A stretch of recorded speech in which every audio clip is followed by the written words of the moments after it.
क्रूर और कट्टर बाबर। मुगल वंश का संस्थापक बाबर एक लुटेरा विध्वंसक था। भारत में कई लूट को अंजाम दिया था। बाबर ने अपने विजय पत्र में अपने को मूर्तियों की नींव का खंडन करने वाला बताया गया है। इस भयंकर संघर्ष से बाबर को गाजी की उपाधि प्राप्त की। गाजी उसे कहा जाता है जो काफिरों का कत्ल करे। बाबर ने अमानुष ढंग से तथा क्रूरतापूर्वक हिंदुओं का नरसंहार ही नहीं किया, बल्कि अनेक हिंदू मंदिरों को भी नष्ट किया था। इतिहासकारों के अनुसार 1528 में बाबर के सेनापति मीर बकी ने अयोध्या में राम मंदिर तोड़कर बाबरी मस्जिद बनवाई थी। बाबर एक तुर्क था।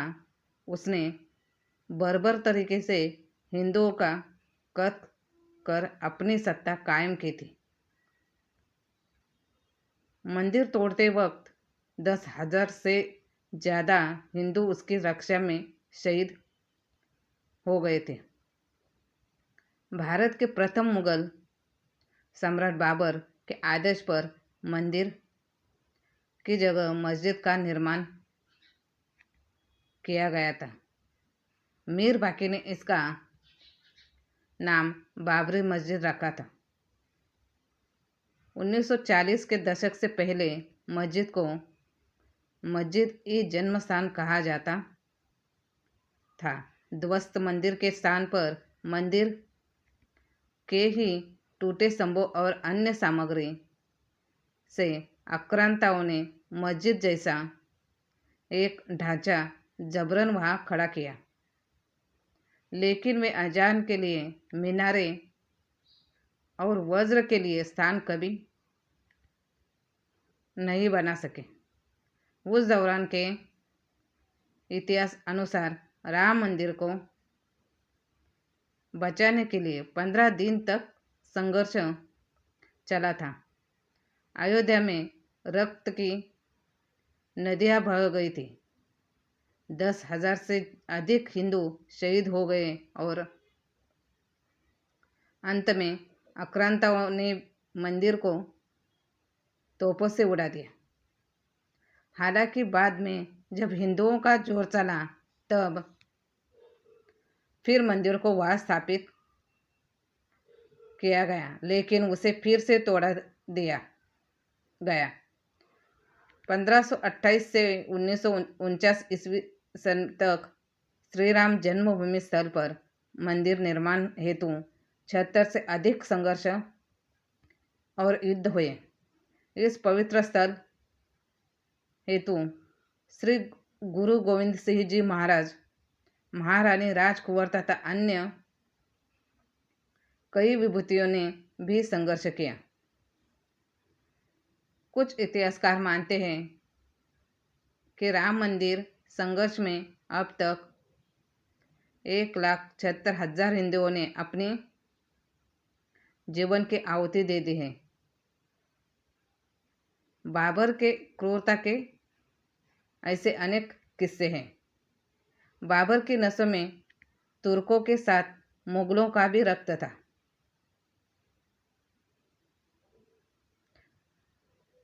बाबर ने काबुल पर अधिकार कर स्वयं को मुगल प्रसिद्ध किया था। बाद में यही नाम प्रचलित हो गया।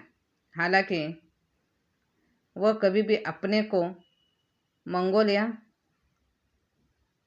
मुगलों से नहीं जोड़ता था।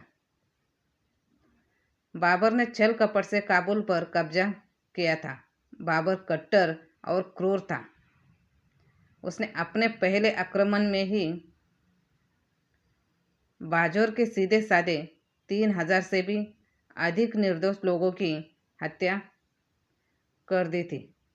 यहाँ तक कहा जाता है कि उसने इस युद्ध के दौरान एक पुश्ते पर आदमियों के सिरों का काटकर उसका स्तंभ बनवा दिया था।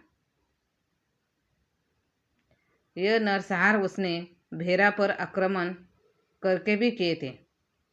बाबर द्वारा किया गया तीसरा, चौथा व पांचवा आक्रमण सैयदपुर, लाहौर तथा पानीपत पर किया था, जिसमें उसने किसी के बारे में नहीं सोचा। उसके रास्ते में बूढ़े, बच्चे और औरतें, जो कोई भी आया वह उन्हें काटता रहा। वह किसी भी कीमत पर अपने साथ ज़्यादा से ज़्यादा धन लूटकर ले जाना चाहता था। कहते हैं कि गुरु नानक जी ने बाबर के इन विभत्स अत्याचारों को अपनी आंखों से देखा था। उन्होंने इन आक्रमणों को पाप की बारात और बाबर को यमराज की संज्ञा दी थी। बाबर का टकराव इब्राहिम लोदी सहित कई शासकों के साथ हुआ था, लेकिन किसी ने उसे ज़्यादा परेशान नहीं किया। कहा जाता है कि जब वह मेवाड़ के राणा सांगा के साथ दो दो हाथ करने पहुंचा तो उन्होंने उसको उसका छठी का दूध याद दिला था। बाबर ने चगताई तुर्की भाषा में अपनी आत्मकथा तुजो के बाबरी लिखी। इसे इतिहास में बाबरनामा भी कहा जाता है। बाबर का टकराव दिल्ली के शासक इब्राहिम लोदी से हुआ था। बाबर के जीवन का सबसे बड़ा टकराव मेवाड़ के राणा सांगा के साथ था। बाबरनामा में इसका विस्तृत वर्णन है। संघर्ष में 1927 में खनवा के युद्ध में अंत में उसे सफलता मिली। कहते हैं कि बाबर ने मुसलमानों की हमदर्दी पाने के लिए हिंदुओं का नरसंहार ही नहीं किया, बल्कि अनेक हिंदू मंदिरों को भी नष्ट किया। उसके एक अधिकारी ने संभल में एक मंदिर को गिराकर मस्जिद का निर्माण करवाया। उसके सदर शेख जैना ने चंदेरे के अनेक मंदिरों को नष्ट किया था। यही नहीं, ग्वालियर के निकट उर्वा में अनेक जैन मंदिरों को भी नष्ट किया था।